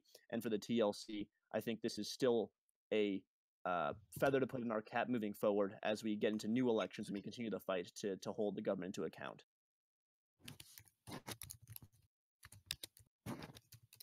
Well, that was certainly well spoken, and again, commiserations, of course. Thank you. I mean, it's never about, winning for the sake of winning. It's winning for the sake of the betterment of the public. And as long as the public are in good hands, I can still rest easy knowing that is the case. Okay, that was very well spoken. Real Evan, do you have any follow-up? Yeah, well, firstly, I'd like to address Labor voters, and then, of course, you, Premier Hirohito. Now, I'd just like to, of course, give you commiserations for your loss. I know that you fought this campaign very well, and I know that us conservatives definitely had a real challenge in this campaign. And also, I'd like to echo your statements about the civility of this campaign. As as we often know, these campaigns can get quite in the weeds. It can get quite personal, but I know that we've made this a very policy-focused and an overall very civil and focused campaign. So, of course, I'd like to thank Labor for that. And moving on to the future, I'm very excited for getting to serve not only as the mayor, but then also with the London Assembly. A few months ago, I had the opportunity to actually visit London. Being an American, this was a really interesting experience for me. It's a lovely city. For however limited my time there, I really enjoyed it. It was really nice to see all of how diverse the city is, the cultural aspects of it, and then of course the sporting aspects of it, which I'm very passionate about soccer. So I'm very excited about that, and so I look forward to working with London Assembly in terms of all these issues and getting to work with and negotiate with them. I know that Labor and the Greens and everyone in the assembly I'm sure that they'll provide rather formidable opposition as we enter this new assembly term. Well, that was very well spoken from both of you, and we can now return to Northern Ireland, where further developments have occurred. We have the third person elected, another Ulster Unionist, at the 23rd round. 6 seats are still to declare. And we can see AIF 123 securing his seat, surpassing the quota. Next follow-up being WhatsApp 008 of the Social Democratic Labour Party, and then Sinn Féin and Alliance, respectively, in close tails. Very interesting, very interesting. So I think this is where the Ulster Unionist vote dries up. They seem fairly settled on 3 seats, and now we're going to see what I expect to be 3 Féin seats, possibly Alliance, and possibly the SDLP, with their concentrated vote, might just squeeze into the Assembly. So I want to bring in 2 new guests now, who are Toast in Russian and Esteban. So to go quickly first to Toast in Russian, what do you think of this? How are the results going? Hi. Welcome back, Toast. We haven't had Too enough big. of you yet. No, of We're course we're, not, we're but down we on our have- New Zealander quotas, you see. Absolutely, you know, we need to have those quotas in the workplace. New Zealanders, Australians, but can't have that. Okay, we've got slightly sidetracked there. What are your thoughts on the third Ulster Unionist elected MLA? All my congratulations out to AIF 123. I mean, absolutely, he's done a great job. He's a great person in the party. You know, I've had the pleasure of talking to him before. I'm really happy to have him there. But like, I think that's really good from the Ulster Unionists. But it's sad that we probably won't get any more there. And we just see all the other nationalists coming up on the top candidate screen, just rolling through, which is a bit somewhat daunting. Alliance are registered others, and I believe the SDLP are others as well. They are for Yeah, this sure. Assembly, yes. They are for this assembly, but I mean, we all know what's up 008's personal kind of feelings. Okay, let's avoid devolving into personal attacks here. If we can, we'll bring in. No. I wasn't like saying she was personally like a bad person or anything like that. I'm just saying I was under the impression she was a nationalist. That's all. Well, all I can comment on is that the official position of the SDLP is one of the other status. Now, if we can bring in Esteban, quite possibly. Nope, he's deafened. No, not yet. Well, in which case, we are going to go to Ishabad, who has been following this election closely and has a bit of a history in Northern Ireland with by-election performance being in both the Democratic Unionist Party and Sinn Féin. Hello, Ishabad. Nope, we haven't got him either. Nope. Well. Yeah, the number of mBBC employees fired has gone up from 100 to 200. Dear me. In which case, Ishabad is trying to contact us, but we can't hear you, I'm afraid. Is anybody out there? Hello, Ishabad, come to us. We want to hear your thoughts on the elections. I am gonna try and get through to another interesting person who is W Tench. W Tench, can you hear us? I can hear you. Fantastic. Thank you so much for being here. And generally, what do you think? Oh, I think. Oh, just about in. I think we've also got Ishabad back as well. Do you? We do. Ishabad, hello. Hello. Well, Tench, please do continue. I'm sorry to interrupt. Talk about the Mayor of London election, actually. I've been hearing a discussion on that. I think it's going to be very interesting in the Assembly, which I'm going to be sitting in next term. So I'm very excited for that and working with the new Mayor of London. And I hope we can push a broad right agenda to that. Right, well, if we can nudge you towards Northern Ireland a little bit, just a bit up the border. Yeah. What are your thoughts on the performance of the Ulster Unionists? We're securing the first 3 seats. I think it's expected. They've been doing well in Northern Ireland across general elections and then in by-elections as well. And Leafy Emerald's been a very successful First Minister, so it's not unexpected. But I do think this is the I wouldn't expect them to get any more seats Yeah, tonight. this does seem to be where they teeter out. Yeah. And this certainly does seem like the Ulster Unionists have got what they've got, and we're expecting a high share of the vote for Sinn Féin and the SDLP.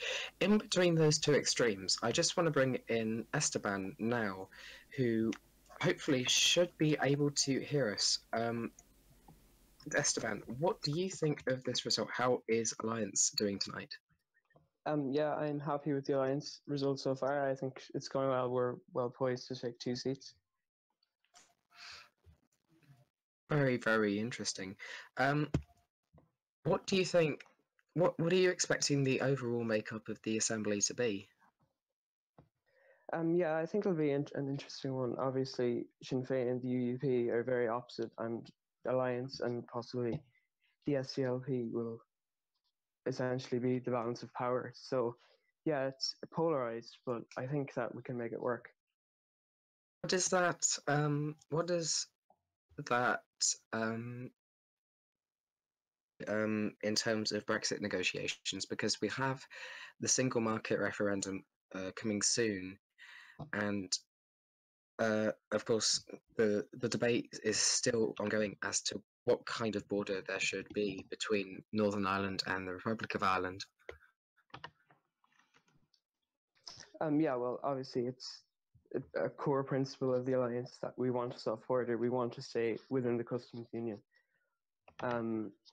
Yeah, so we're hoping that that referendum will pass, yes, and yeah, we want to hold us in the customs union, and if that means a deal with pro soft border parties, then that's what we'll go for. Well, Ishabad, sorry, not Ishabad, I apologise, Esteban. I appreciate that your party position is one of remaining in the customs union, but can you appreciate that that is not generally a sentiment shared across the rest of the United Kingdom, and it may be a tough sell? Yes, I do see that, but Northern Ireland is it's different to the rest of the UK. Cross-border trade with the Republic is very important to the Northern Irish economy, and I think that the people of Northern Ireland do want a soft border, a majority do, and I hope that the rest of the UK will listen to the concerns of the people of Northern Ireland and do what they can to make life easier. I just want to interrupt you there, because we're now getting the results for North East Scotland. Can we move on to that, Twisted Nuke? We can indeed. I was just about to bring that up. Now, for North East Scotland, we have seen a Conservative hold. Quite possibly here, this Conservative hold could be an endorsement of the TLC strategy of single candidates, because we can see here that the majority of the Conservatives, of 31,000, is less than the vote share of either the Liberal Democrats or the Labour Party. So we could well see here, this is an argument that says to the TLC, look, this is a seat we could have won. And I wasn't expecting Labour to target the northeast of Scotland quite as much as they have, so perhaps a few party officials will be kicking themselves this evening. Just to move on to Ishabad, what's your take on this? Well, coming back to northeast Scotland, God damn it, what this shows is quite simple, that a few cannot hold the majority. Let me try to put that in better words. Well, as you already stated, if Labour and Lib Dems had coalitioned, they could have won the seat. But even then, it's quite spotty, because it's possible it would have gone to a second round. Just to clarify, this is in Scotland, so a constituency seat. It is just a case of whoever has the most votes wins. So this is done by first past the post. It is very much winner takes all. Yes, there is a list system which, of course, acts as a top-up, which is somewhat of a counteraction to the issues that have been raised of the TLC only standing single candidates in some constituencies. That's true. However, it is possible to win more constituencies than you're proportionally entitled to, which does give you just a little bit of a benefit when list seats are totaled up, and that's the effect who the government is. Just quickly, Ishabad, I just want to get your opinion on what the future government of Scotland is potentially looking like if these results keep going with a potentially fairly equally sized TLC, with the Lib Dems, Labour and Greens on similar vote levels. Right. Well, we're gonna have to wait till we get the results for the islands results.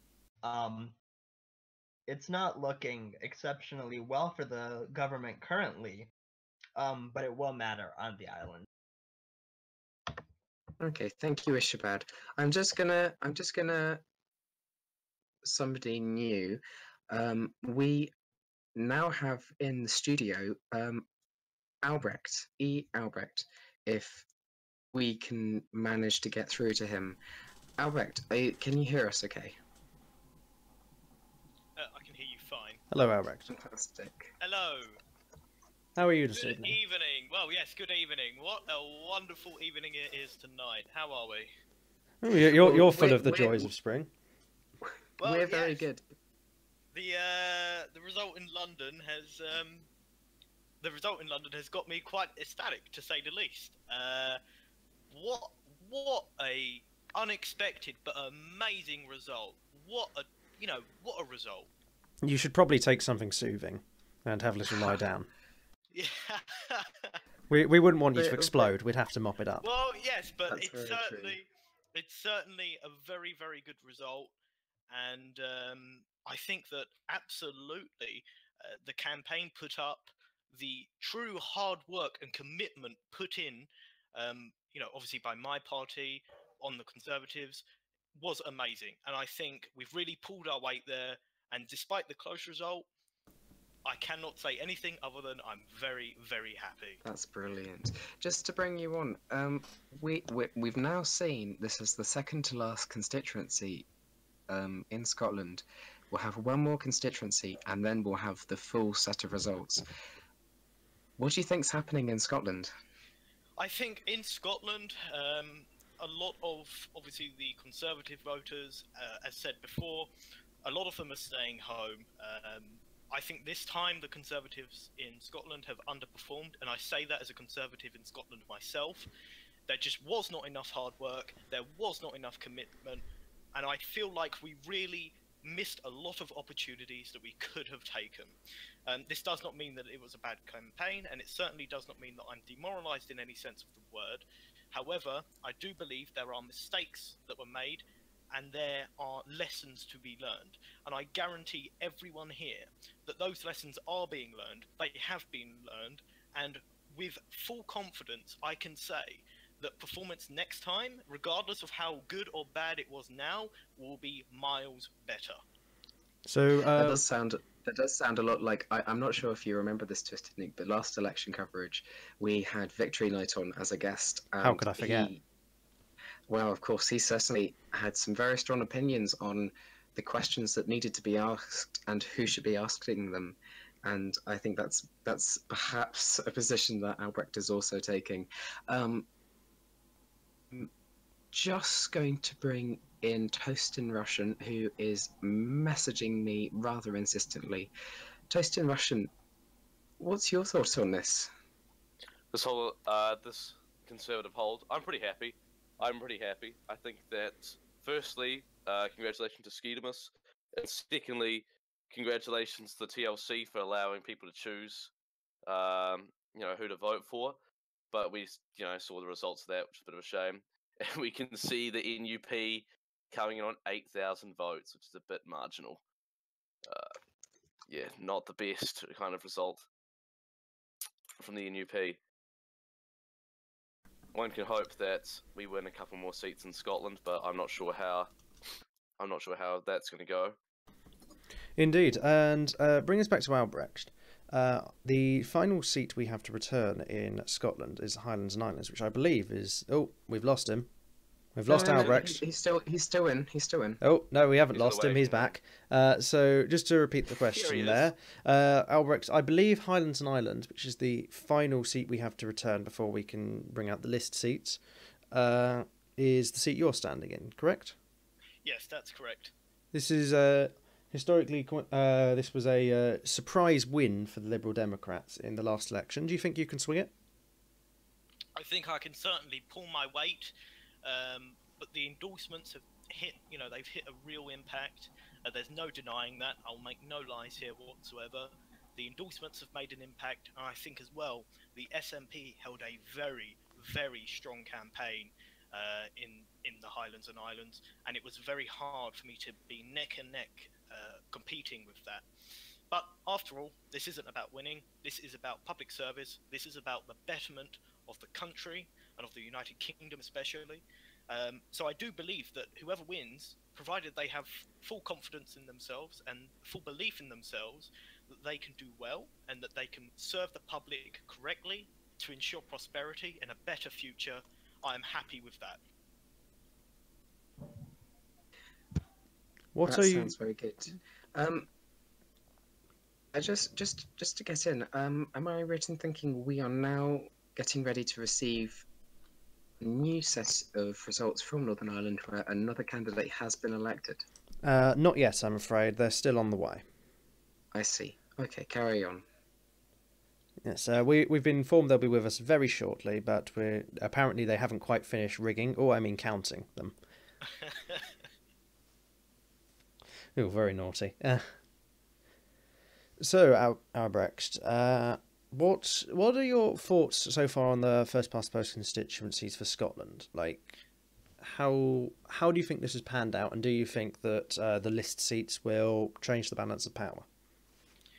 I think first past the post.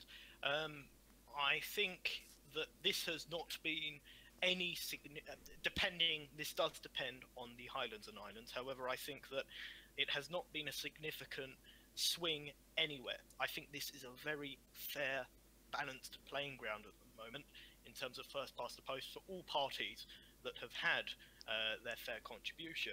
However, I also think that the list seats, they can easily turn the tide, and they have the potential to turn the tide. And I certainly think that the list seats, in terms of the smaller parties, the NLP, the SNP in some areas, and so on, that can easily do a 180 on how the performance of this election goes. So I think it's important, as I said before, we don't be too optimistic. One of my favourite phrases is optimistic pessimism, and that's the idea that we can be realistic and optimistic at the same time. That is how I'm feeling right now. That is how I will continue to feel, and I believe that is how my party and all parties should feel when they campaign and in an election. Well, that's a very fair point. Now, we can indeed update you on Northern Ireland, where round 28 has been completed and Unionist Catholic has been eliminated at round 28, meaning he will not be in MLA in the next assembly. There are still 6 seats to declare, with 8 candidates in the running. The remaining candidates are LCMW Spud, Jazz 1066, WhatsApp 008, EMAS 100, Indigo Rolo, Esteban 06, Fiescher, may have butchered the name there, and Wired Cookie 1. As far as I can tell, it's pronounced Fiacara, but I could be getting that wrong too. Back to Dylan, if I can, Esteban, because he is still in the studio. Esteban, what does this say to you?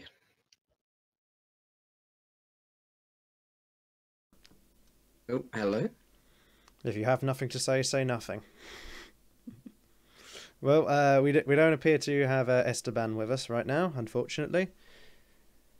But fortunately, what we do have, and I'm sure Albrecht, you'll be very excited to hear that, is that we have the Highlands and Islands seat ready to declare. Oh, this will be a tense but exciting moment, I'm sure. Well, let's find out. Highlands and Islands has returned a Liberal Democrat hold. This has not, Albrecht, it hasn't gone well for you. The majority only slightly less than your total vote share. The Liberal Democrats have seen a change in vote in a slightly upwards direction of around around, let's see, of the order of 6,000, 7,000. So a modest increase for the Liberal Democrats, and this is in a seat where the Greens and Labour have stood down. So it may be that MHoC has had somewhat of a decline in his natural vote share, but has been topped back up. We see, however, the broad right haven't done too badly. Tallied up perhaps about neck and neck with MHoC, but it wasn't enough, clearly. An interesting Scottish nationalist in third place, beating out the classical Liberal candidate Sounders 16, just closely.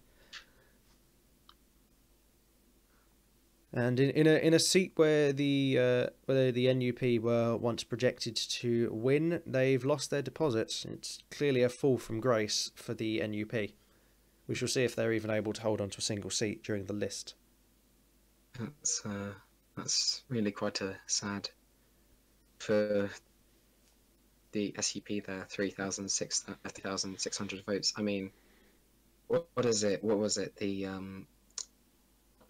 activists managed to get 10,000 or something? 12,429 votes for anarcho-primitivists in Highlands and Islands. That says it all, really. So I'd like to get your opinion on this before we move on to another guest of ours, a Liberal Democrat who has won a Scottish constituency, Sinarcus, who you may remember won by 7 votes. So, Albrecht, I want to go to you first. What does this say to you? Really, this says to me that I don't believe the Liberal Democrats ran the best campaign in the world. The SNP certainly ran a stronger, more competitive campaign. However, with that said, the endorsements really were the punch in the throat here, and I think for my party, the kick up the bottom that we needed. I think that the endorsements really made an impact here, and obviously the Liberal Democrats were carried by that, despite the little amount of campaigning. Regardless of that, I congratulate the Liberal Democrats. And, you know, I'm happy that at least not some left-wing socialist has won that seat. So congratulations to them. However, there are lessons to be learned on my side, and I think on the other side, I wouldn't get too confident. Well, that's a very fair and perhaps humble point to take. Now we're going to go to the 7-vote wonder. What are your thoughts? I'll agree with them that TLC did really help me win that seat. But I did campaign relatively strong compared to the candidate that they fielded. Dunks also contributed to my victory, I believe. How do you feel about being the most marginal candidate in the country? I gotta say, it was pretty exciting. I was like kind of shocked that it was only 7 votes. I think what really helped me win too was campaigning in the rural areas of Mid-Scotland and Fife, compared to the other candidates who primarily stayed inside urban areas. Do you think that's what swung it for you then? I think that helped, but TLC endorsing me was a big boost, especially since this was not what we were expecting. We were, at the beginning, I was told that this was a very strong Tory seat, right-wing seat that was very unlikely that I was going to win. But they decided to put me in because of how active I was inside of the Liberal Democrats. Yes, it does seem to see that despite being in government, the TLC have quite possibly made gains this evening, and certainly have shown a very strong showing. Whether this is down to endorsements, a feeling of unity, or perhaps a rare exception to the rule that governments tend to lose votes, not gain them, we will be able to see after the election, perhaps.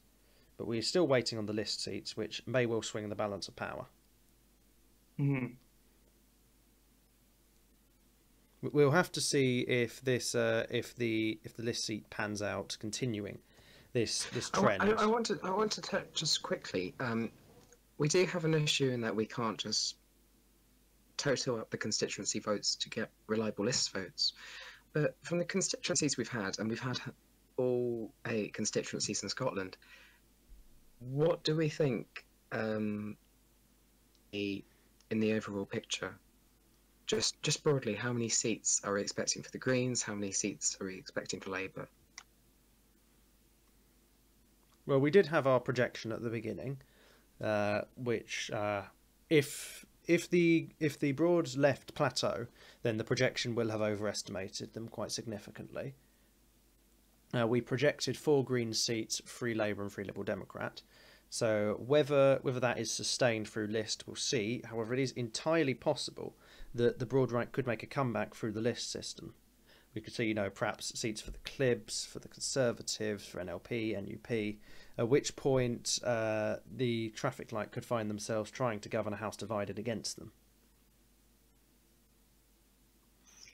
Just from my opinion, I think that's unrealistic. I'm pretty sure TLC is going to take these list seats, probably classical liberals, and maybe NLP will take a seat, but I'm pretty sure we're going to remain a strong government after this election's over.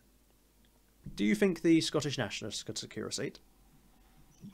I think they could. They campaigned very hard. I mean, I have a lot of respect for Stalinomics, who campaigned incredibly hard in the South. I think that most likely they'll probably get a seat as well. That might be a balance of power there, but I just don't see TLC having a weak government.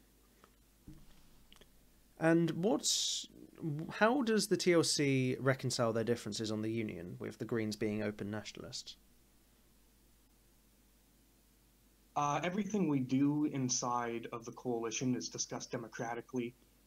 Labour and Lib Dems are both unionists. I'm a unionist, and I think that we will rectify those differences in-house and inside of our own coalition. And talking of unionism, we can go to Northern Ireland, where the final round has been completed. At round 31, we have the 6 remaining candidates elected. They are LCMW Spud and EMAS and Fiacher, who I'm going to butcher the name of again, for Sinn Féin. Indigo Rolo securing a seat for the Alliance Party of Northern Ireland. The Democratic Unionists securing a seat through Jazz, and WhatsApp 008 claiming a seat for the SDLP. So we can confirm the final composition of the Stormont Assembly is 3 seats for the Ulster Unionists, 3 seats for Sinn Féin, 1 seat for the Social Democratic Labour Party, 1 seat for the DUP, and 1 for Alliance. This is potentially... That's very divided assembly. But this perhaps has put pace to the speculation that perhaps the Alliance or the DUP could replace one of the parties in the executive. This, simply from the mathematics, this looks definitely like another Sinn Féin UUP executive. Yeah. Well, I mean, everyone can, it's power sharing, so it will be interesting to see how an executive is formed. But broadly, we've got on the left and the nationalist side, or the nationalist inclined side, we've got 4 seats of Sinn Féin. And on the right-wing unionist leaning, we have got 4 seats for the Democratic Unionist Party and the Ulster Unionist Party, and then we've got 1 Alliance member dead in the middle. So we've got, potentially, with the Alliance Party seeming as kingmakers between those 2 equally sized camps, it's a very, very assembly at loggerheads, and I think this is, well, for the nationalist or nationalist leaning side to get 4 out of 9 seats is incredible. Yes, and also it is worth noting that the king-making properties of perhaps Alliance or the DUP is less powerful than, say in a perhaps Holyrood, because of the petition of concern mechanism. That's very true. I mean, if you have, I think it's even just a third of the seats, you can essentially veto really crucial issues. I just want to talk now to Esteban, who is still in the studio with us. Esteban, can you hear us okay? Yes. Brilliant. Commiserations. I think it seems like a very, very close last thing that candidates who were elected, and it easily could have gone either way. This assembly composition.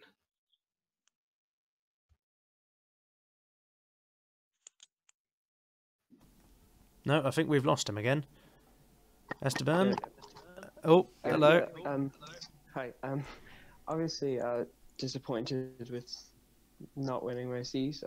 We had hope for 2 seats, but we've obviously ended up with 1. But I'll work on that. I'll build on it for the next election, and hopefully the Alliance will see a vote improvement. Quite possibly. I just want to go now. We have in the studio a former Green Party in Northern Ireland leader who, very interestingly, the Green Party this time didn't field candidates. They instead backed Sinn Féin in this election, putting aside the previous non-aligned positions. So, stereotypical lurker, can you hear me? Okay. Yep. Yeah. Brilliant. So, are you happy with these results? Is it a good night for Green Party supporters? Yeah, I think that yeah, as I did pretty well, and they ran a great campaign, as well as with the yeah, it's weird. This is the first election I haven't run, so it's really weird being on the other side of it this time in the studio. But yeah, I think this was a very entertaining election, and I think that what comes next should be interesting to see. I do just wonder whether these 2 camps are going to work together, because they have worked together very well in this most previous assembly, but the fact that they are now equally sized, and the nationalists, Sinn Féin, that sort of side of the assembly, is now a real to the ascendancy of the Ulster Unionist Party, and it'll be interesting to see how that changes things. I just want to quickly see if we can get back to Esteban. Esteban, are you still there? Yep.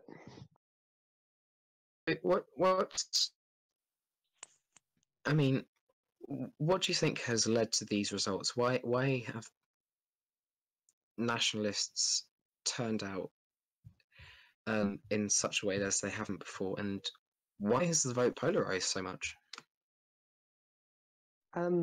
I do think it's possibly a cause of Brexit, as in, say, nationalist-leaning voters voting Sinn Féin. They believe that a united Ireland is now very possible. On the opposite side of things, UUP voters, or unionist voters, voting UUP and DUP because they feel as though they need to prevent a united Ireland from happening.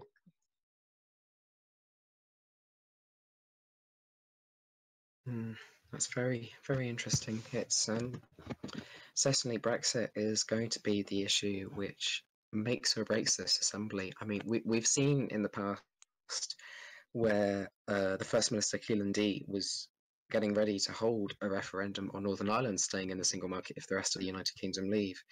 That's an issue which I don't think the Ulster Unionist Party has really reconciled with itself to yet, and it'll be interesting to see whether it's a case of the Assembly being divided among themselves on the issue, or whether the Assembly can bridge that gap and then fights Westminster to have their concerns heeded. Now, I really would love to hear from who has had a great evening tonight, is LCMW Spud. LCMW Spud, can you hear us? Can you speak? Can you answer some questions for us? Nope. There's an issue with his microphone. Good. Oh dear. Oh, no, hang on, try now. Spud, can we hear you? Hello. Hello. 3 seats, congratulations, how are you? Oh, he's gone. Well. Oh dear. Let's try this again. Okay, one more time. Spud, can we hear you? Hello. Congratulations. 3. Oh no, he's gone. Oh dear. Well, sure. I'm able to say that the list totaling is now complete for Scotland. In which case, let's just bring in Elliot C99, who is a prominent Labour member, and let's just also bring in Disclosed Oak, who is, of course, the leader of the opposition. Hello to you both. Let's we've just lost see Elliot. these results. Right. We have a declaration imminent for the Scotland list. And here we can see that Conservatives, Labour, Classical Liberals, Scottish Nationalists, Militant Workers' Front, New Liberty Party and Scottish Unionists have secured a further list seat each. That means that the final composition of the Scottish Parliament is 1 Classical Liberal, 3 Conservative, 3 Green, 2 Labour, 2 Liberal Democrat, 1 NLP, 1 NUP, 1 SNP, 1 MWF.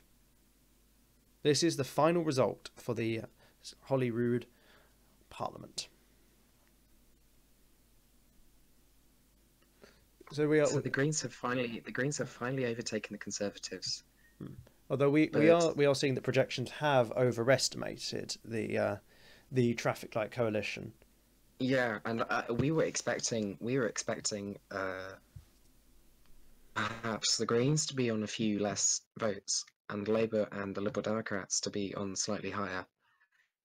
And the SNP too, they haven't done as well as they were perhaps hoping. They have performed quite well in constituencies, but less so here, it appears.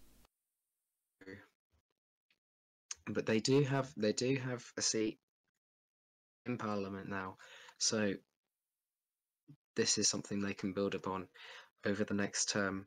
I just want to go now to MTFD, who we've tried to contact previously, but can you hear us, or can any of our guests respond to these results? I can say that this is a vindication for TLC in Scotland, and this is definitely a result that I can see having significant effects on the general election in a few months' time. Would you close there just to reiterate for everyone? Carry on, Nuke. Would you care to clarify on how it will reflect the election when you the general election this is, when you consider that these elections are perhaps more based on issues specific to Scotland as opposed to national issues? Yes. National issues are certainly different from some local issues that have been addressed, especially in Scotland. But for a moment, looking at the broader implications, this is an example of TLC governments, of what a TLC government would do at Westminster. And arguably, yes, the transition of trying to wrap your head around Holyrood to London and Westminster is completely different. But at the same time, we have an excellent First Minister in MG. We have dedicated MSPs who have written legislation that have done remarkable things for the people of Scotland. I think this is just a stepping stone towards what we can achieve together as a coalition come the general election.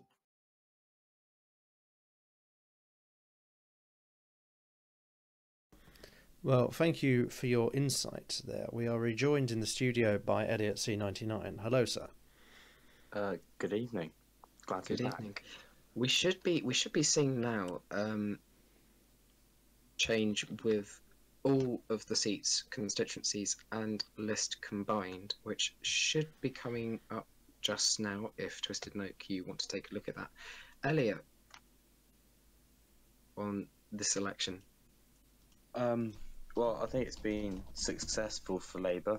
I think I'd like to make a bold prediction and say that Labour will be the largest party at Westminster next time round, at Holyrood next time round, and will win or the TLC candidate will win the mayoralship of London. So, I think it's a good platform to move on from. So, I'm positive for the future.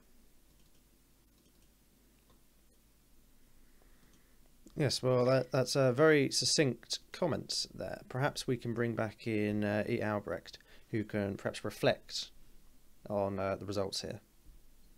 Yes, hello again. The results in Scotland have been perhaps more surprising and better performing than I had expected, and I believe many of my colleagues had suspected as well. We have performed better than originally, originally we thought we were in the middle of this broadcast. And I think perhaps as well, if this is us at our worst campaign, I dare let the other parties imagine what we're like at our best campaign. I'm absolutely confident in the future, and I'm absolutely sure that my party has learnt from its mistakes. It's learnt from its lost opportunities that we saw leak through the very fingers of, we saw leak through our hands. And I believe that we can keep steaming forward. We are determined to bring a better future for Scotland. And as one of the highest performing parties in Scotland, I believe we can deliver that, but perhaps right now isn't the time. And I really do believe that the lessons here have been learned, and we will keep steaming forward with full commitment and persistence to ensure that we bring as much success as we can. Yes, and we can now see a summary of the overall changes that have been brought to Holyrood. We can see here that the Greens and the Scottish Conservatives have both lost a seat, which has then also shown a lost seat by the Scottish Unionists. And then the New Liberty Party and the Scottish Nationalists have gained a seat. It is, of course, important to note that the Greens were originally topped up by a Scottish National seat that merged during the last formation period. So, yes, what are your thoughts on this change? I think, obviously, there's been a decline on both the Greens and the Conservatives, no doubt about that. But also, I'm very surprised, perhaps, by the seat gained by the New Liberty Party. I don't believe that the emergence of the New Liberty Party and how they came to be is any surprise to anyone. And I do think that it's a certain surprise, but I believe that they appealed to a certain minor degree of people, perhaps the more economically right than what my party goes to. We prefer to be as sensible, economically speaking, as possible. So we're not the extreme right, so to speak. I believe that this is a result of them pandering to a more specific sort of group of people. We are a broad tent party. There is no denying that. The Conservatives are a broad tent party. That goes for the Scottish Conservatives as well. And I really believe that the New Liberty Party has taken that very minor segment of our support. I'm not concerned, but I am surprised, to say the least. And I'm happy with how it has turned out. Very interesting. Very, very interesting. So, to wrap up this evening, we have seen in the left wing, the Traffic Light Coalition, Scottish Parliament. In Northern Ireland, we've seen a polarisation and a more even division between nationalists and unionists. And in London, we have seen the Conservative just edge over the Labour candidate. So I want to bring in, just to discuss everything, we have LCMW Spud again, who hopefully can. Congratulations, you've won 3 seats, you've won a third of the assembly. How are you feeling? Grand. What's your take on the whole evening and the results? Well, I mean, everyone got deserved, so. Do you think the assembly is going to go on from here then? Continue as it usually is.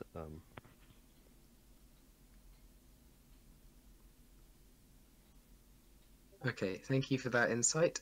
Just finally, I want to get some insight from Disclosed Oak, and hopefully we can get him online.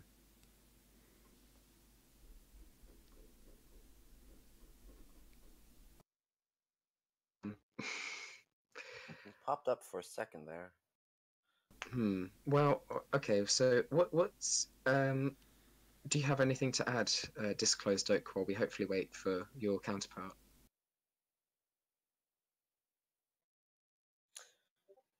Definitely, I'm surprised. I think the biggest shock of the night would be with the SUP and the NLP getting seats. I'm not surprised for the NLP receiving a seat because they did run a pretty insurgent campaign that I was personally impressed with. But what I was surprised with is the SUP actually receiving a seat with the level of decline they have. They've like collapsed in every single area that they've had. Even a chance of getting a constituency seat, and this I think reflects upon the fact that their lack of anything relevant in the assembly, not the assembly, my apologies, Holyrood, this election, this term, proves that this is essentially the Scottish voter punishing the SUP. Well, is that true, or is it more a case of a lack of coordination and a disintegration of party hierarchy? Party hierarchy, too, I would assume would be part of it, but I think it's also of a punishment of Scottish voters to the SUP, and this might even be relevant towards certain business secretaries' comments regarding refugees in Sweden. So Perhaps there is certainly an affiliation. Well, thank you all to joining us on the mBBC's coverage of the devolved elections. A very great thanks to Dunks11 for producing the graphics. He put in 7 hours of work to produce this, so thank you very much. A very great thanks to all of our guests for being kind enough to join us, to the Quadumvirate for their hard work, diligence and assistance with the mBBC, to Tosin Russian for his hard work on securing guests, to Indigo Rolo for co-hosting, and a very special thanks to me for being wonderful. Have a very good night. Good night, everyone. Good night.